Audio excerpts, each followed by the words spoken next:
Assalamualaikum warahmatullahi wabarakatuh. Shalom, Om Swastiastu, Namo Buddhaya, Salam Kebajikan. Perkenalkan, saya Andrea Daviana dengan NPM 6022001042 dari jurusan Ekonomi Pembangunan, Fakultas Ekonomi, Universitas Katolik Parahyangan. Di sini saya akan mempresentasikan hasil penelitian saya yang berjudul Pengaruh Inflasi, Investasi, dan Suku Bunga terhadap Pengangguran di Indonesia tahun 2000 sampai 2020. Sekarang saya akan memasuki pendahuluan. Di Indonesia, kasus pengangguran sudah menjadi masalah makroekonomi yang selalu menyita banyak perhatian. Dalam 2 dekade terakhir, tingkat pengangguran di Indonesia terus berfluktuasi naik dan turun. Menurut Philip Curves, tingkat pengangguran dipengaruhi oleh laju inflasi. Semakin tinggi laju inflasi, maka akan menyebabkan tingkat pengangguran semakin menurun. Begitu pula dengan investasi. Semakin tinggi tingkat investasi, maka akan menyebabkan tingkat pengangguran semakin turun. Tingkat suku bunga juga menjadi salah satu indikator moneter yang berdampak pada perekonomian.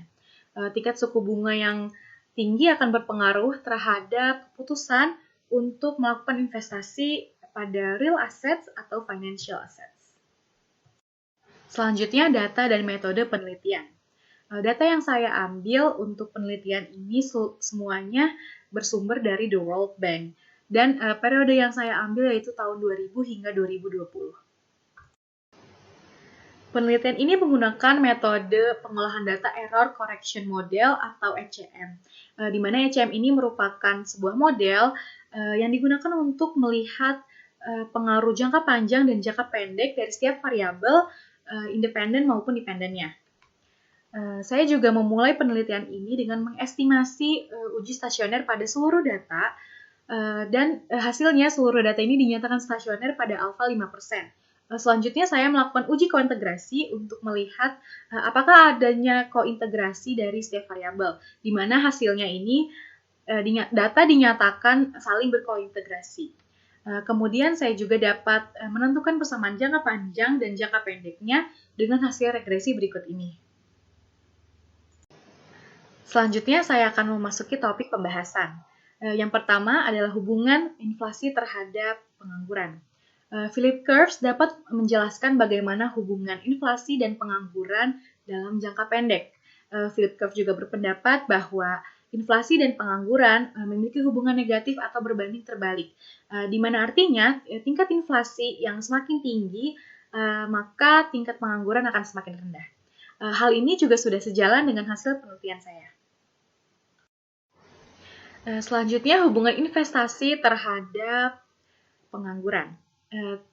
Investasi terhadap pengangguran dapat dijelaskan dengan teori Harrod-Domar, di mana teori Harrod-Domar menjelaskan hubungan antara inflasi dan pengangguran. Menurut Harrod-Domar, investasi tidak hanya memunculkan demand, akan tetapi juga dapat memperbesar kapasitas produksi, yang berarti semakin besar kapasitas produksi, maka akan membutuhkan labor atau tenaga kerja yang semakin banyak dengan asumsi full employment. Hal tersebut juga terjadi karena investasi dapat menambahkan faktor-faktor produksi, yaitu menambah tenaga kerja.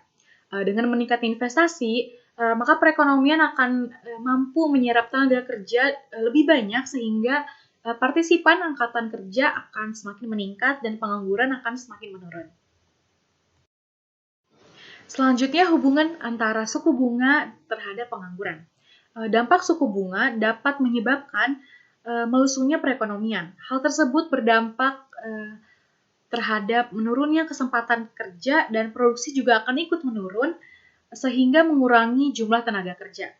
Pengangguran juga akan terjadi dikarenakan adanya ketidakseimbangan antara lapangan pekerjaan dengan orang yang sedang mencari pekerjaan.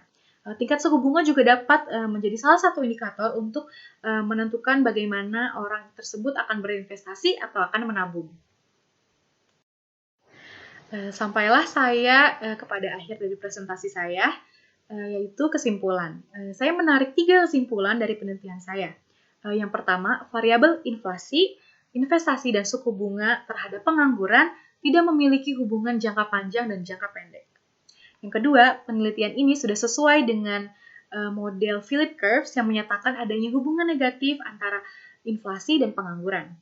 Yang ketiga, Penelitian ini juga sudah sesuai dengan teori Harrod-Domar yang menyatakan dengan meningkatnya investasi, maka perekonomian akan menyerap banyak tenaga kerja dan juga akan meningkatkan partisipasi angkatan kerja sehingga pengangguran akan menurun. Presentasi ini juga akan saya tutup dengan sejumlah solusi yang saya dapatkan dari penelitian saya. Yang pertama, dilihat dari hubungan antara inflasi terhadap pengangguran, diharapkan pemerintah dapat menjaga kestabilan inflasi. Pemerintah juga harus menjaga dan mengawasi faktor-faktor yang dapat mempengaruhi inflasi, seperti misalnya tingkat harga dan tingkat suku bunga. Lalu sebaiknya juga pemerintah mengaplikasikan kebijakan moneter dengan tujuan untuk menjaga kestabilan moneter dan juga dapat meningkatkan kesejahteraan masyarakat. Yang ketiga, dari sisi masyarakat juga sebaiknya mengurangi tingkat konsumsinya agar permintaan terhadap barang dan jasa menurun atau semakin stabil sehingga dapat menurunkan harga barang dan jasa atau dapat membuat harga lebih stabil.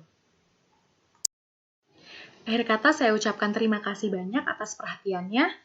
Semoga kita semua dapat membangun perekonomian Indonesia yang lebih baik. Saya Andrea Daviana, pamit undur diri. Terima kasih.